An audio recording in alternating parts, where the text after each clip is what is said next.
So Megyn Kelly had perhaps a little bit of a surprising take about Trump's MSG rally the other night. Now, remember, ever since she decided to go into online media, she's sort of been way worse than when she was on Fox. When she was on Fox, at least every now and then she would actually challenge politicians and, buck orthodoxy from time to time and not just be down the line a right-wing hack. Now it's like 99% of the time she defends Trump.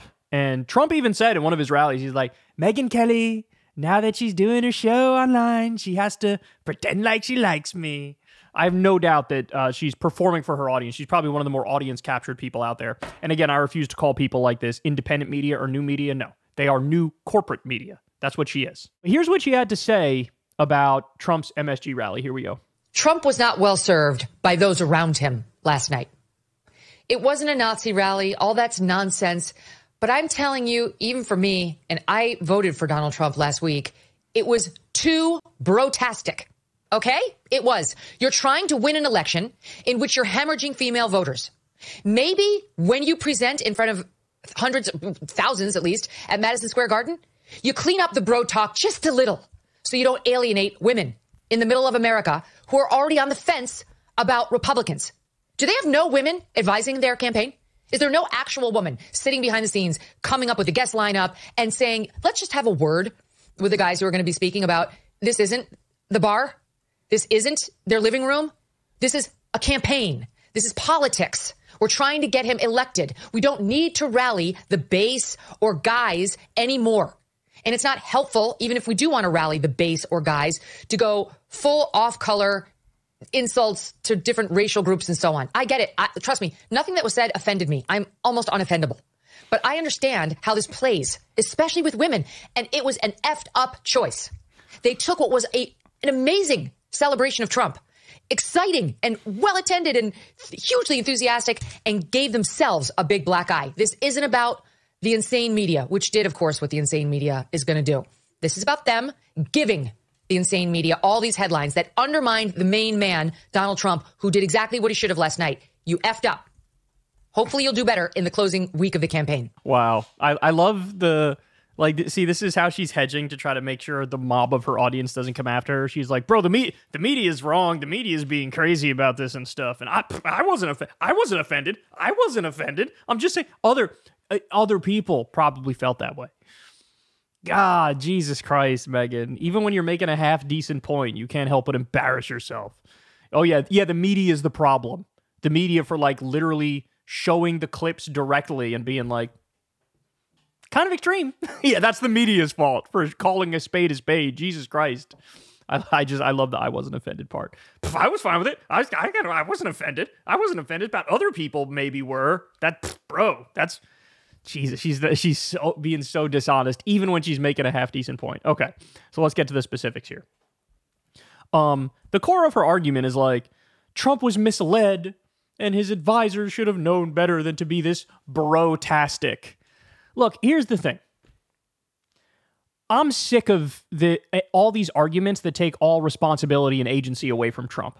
We see this all the time with foreign policy.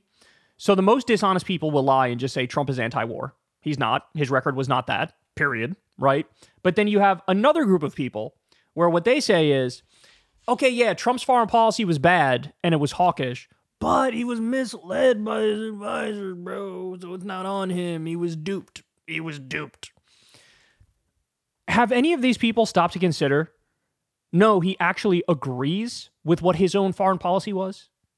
He agrees with hawkishness. He just uses the anti-war tap dance as a tool to try to get elected. Has anybody stopped to think Trump agrees with the bro-tastic lineup and what those speakers were saying?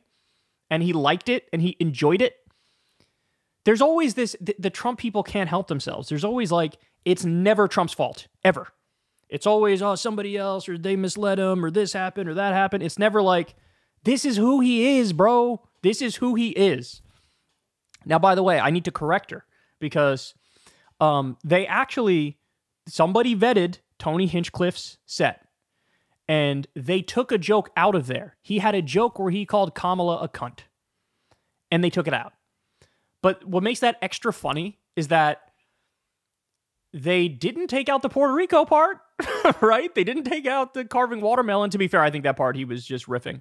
It looked like he was engaging with the audience on that point.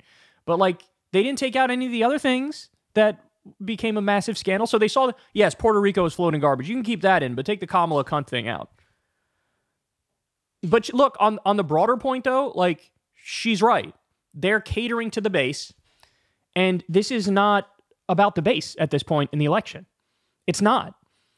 What Trump needs to be doing, especially given his history in January 6th, then overturning Roe v. Wade and denying the 2020 election, his whole campaign focus should be, I'm not extreme. I'm not extreme. I'm not radical. I'm not crazy. Bro, I'm like totally normal and cool and chill, and I will be bipartisan, and I will be open-minded, and I won't go on a revenge tour, bro. I'm not going to go on a revenge tour, bro. That needs to be their message, and they absolutely destroyed it. You can make an argument that the attempt to go on Rogan, that was him trying to be like, bro, look, I'm just shooting the shit with another guy here. Do I look like a fascist to you? I'm just talking shit, bro. I'm just giggling with my boy, bro. Like, so the Rogan appearance was in the spirit of look normal. But this, whatever gains you may have made with on the Rogan front, you absolutely blew it by having this rally. Because it was MAGA on steroids. You know, the stuff that the people were saying. One of the speakers called all Democrats degenerates and lowlives and Jew haters. Rudy Giuliani said Palestinians are terrorists and they're trained to kill us from when they're 2 years old. One speaker called Hillary Clinton the devil and the Antichrist. Then, of course, you have the Tony Hinchcliffe set. You have Stephen Miller doing his, you know, modern-day rendition of a Nazi speech, quoting, like, Nazi lines.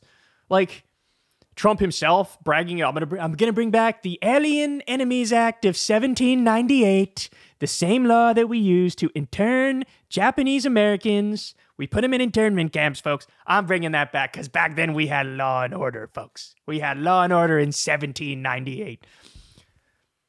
Like, sorry, Megyn, this is who he is. This is who he is. But her point is like, hey, idiot, stop catering to the base. Stop catering to the base. Try to get independents and moderates and swing voters and apolitical people. And on the like the woman point, 100%, there's not a single woman who was involved in setting up the program. That 100%. I don't think he truly understands just how repulsive he is to most women. I know Republican women who are like, never with Donald Trump, right? So he's like, I'm telling you, man, women are going to be his kryptonite in this election. We already went over the polling. We covered the polling the other day. He is absolutely getting walloped. He's losing a much bigger percentage with white women than he has in previous elections. And it's shit like this, bro. It is. It's overturning Roe v. Wade. It's denying the 2020 election. It's the extremism. It's shit like this. And this is Megyn Kelly in so many words saying, you guys are sort of blowing it. Like, you guys are blowing it right now. But, of course, in the process of making that argument, she can't help herself. She has to do the, me, bro? I'm one of the good ones. I wasn't offended. I'm like the cool girl who you could, like, drink a beer with and, like, watch a football game with, bro. I won't nag you. I won't get in your way, bro. I'm me. I wasn't offended. I never get offended, bro. I'm never offended. I'm one of the cool ones. And the media is so wrong by making the exact same criticisms I'm making right now. When I make those criticisms, I'm right. But when they make it, dishonest, lying media, bro. Like, what a hack. It's unbelievable. Hey, y'all, do me a favor and like and subscribe. It helps out big time in the algorithm. Click the bell as well for notifications when videos drop. And watch that video on screen right now. You know you want to.